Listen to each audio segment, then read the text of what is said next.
je viens d'entendre une intervention d'une équipe qui s'occupe de psychose émergente auprès d'adolescents.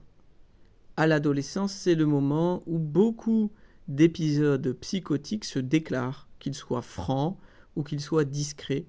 C'est le moment où l'entrée dans la schizophrénie arrive, même si tous ceux qui font un épisode délirant ne deviennent pas schizophrènes chroniques, heureusement. Comment cette équipe explique les choses ? Bien, pour faire simple, la psychose émergente, l'épisode psychotique, c'est un moment de perte de contact avec la réalité, et la thérapeutique consiste à réinscrire le jeune dans la réalité. Bon, donc tout ça s'organise autour d'une norme qui est celle d'une réalité, d'une bonne réalité convenable qu'il s'agit donc de retrouver.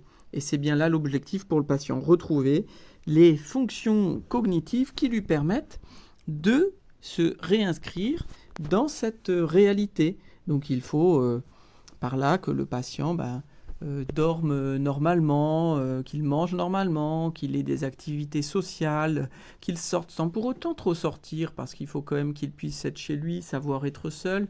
Il faut qu'il ait des contacts avec les autres sans non plus les envahir ou les oublier.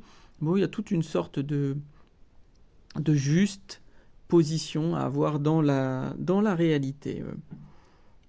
Et s'il n'arrive pas à le penser par lui-même, voilà, son inscription correcte dans la réalité, on va l'aider. Alors il y a toutes sortes de possibilités. C'est la remédiation cognitive, c'est la psychoéducation, c'est le travail d'explication aux proches de ce que vit l'enfant, enfin l'adolescent en l'occurrence. Bon, tout ça est très bien, le patient s'améliore et tout rentre dans l'ordre.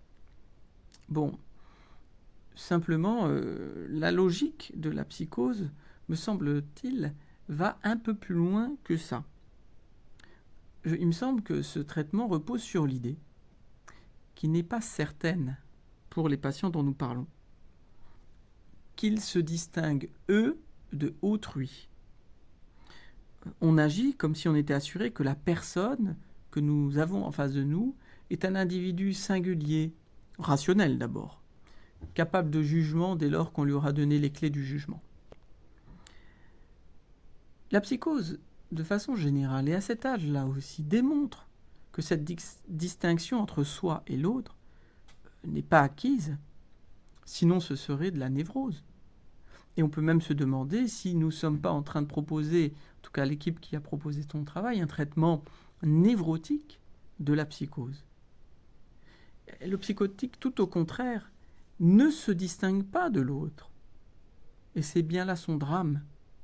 C'est bien là le pire de ce qu'il ressent, des intrusions permanentes, d'éléments venus de l'extérieur qui lui reviennent en plein visage sous la forme parfois hallucinatoire, que ce soit des images, que ce soit des apparitions, que ce soit des mots, des discours, des sensations olfactives ou tactiles. Et c'est là-dedans qu'il est baigné, c'est là-dedans que sa catastrophe existentielle se passe. Le psychotique ne pense pas par lui-même, il est pensé par l'autre. L'autre le parle. Son mode d'existence, c'est d'être le lieu où l'autre pense. C'est le lieu privilégié où l'autre s'exprime. C'est à travers lui que les choses se passent. Dixit, par exemple, en psychiatrie, le phénomène de centralité. Tout ce qui se passe dans le monde passe par le patient. C'est comme ça qu'il le vit. Et bien sûr, c'est persécuteur parfois. On a des délires de persécution. Le patient est celui qu'on doit persécuter parce qu'il en sait trop, parce qu'il en a trop fait. Il est manipulé. Et d'ailleurs, il est souvent manipulable. On a pas mal d'adultes psychotiques qui sont très manipulables et que les gens qu'ils rencontrent dans la rue, dans les moments où ils errent, les utilisent à des fins sexuelles, à des fins de délinquance, à toutes sortes de fins parfois sordides, qui sont graves, mais qui témoignent du fait que le patient est incapable de se défaire de l'emprise de l'autre. Puisque l'autre, c'est sa pensée. Sa pensée, c'est celle que l'autre énonce. Donc la psychose, c'est transitif. Ça ne se pense pas seul. C'est le patient avec l'environnement qui le pense, qui le parle, qui l'énonce, qui le guide. Donc le psychotique n'existe pas sans l'autre qui le remplit de ses paroles. Ainsi, le travail thérapeutique n'est peut-être pas de maintenir le patient comme terrain de jeu d'un discours extérieur. C'est-à-dire, ce n'est pas au thérapeute de dire, de répéter le même mode où le thérapeute énonce ce qu'il y a dans la tête du patient. Et parce que nous maintenons le mode cognitif, pour parler moderne, du patient. Au contraire, et c'est bien ce que ont fait beaucoup de thérapeutes ces dernières décennies, c'est on l'aide à se forger son discours, son corps, de signer en son nom, donc de lui proposer une voix singulière, bien sûr au risque pour l'entourage, qui est très prudent, que ce discours vienne écorner les normes auxquelles l'entourage est très attaché.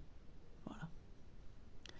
De même, tous ceux qui ont eu prise sur le patient voient souvent d'un mauvais œil qu'il se mette à penser par lui-même. Et lui-même, le premier, en a très peur. Donc, se confronter à la psychose, c'est se confronter à tous ces problèmes. Voilà.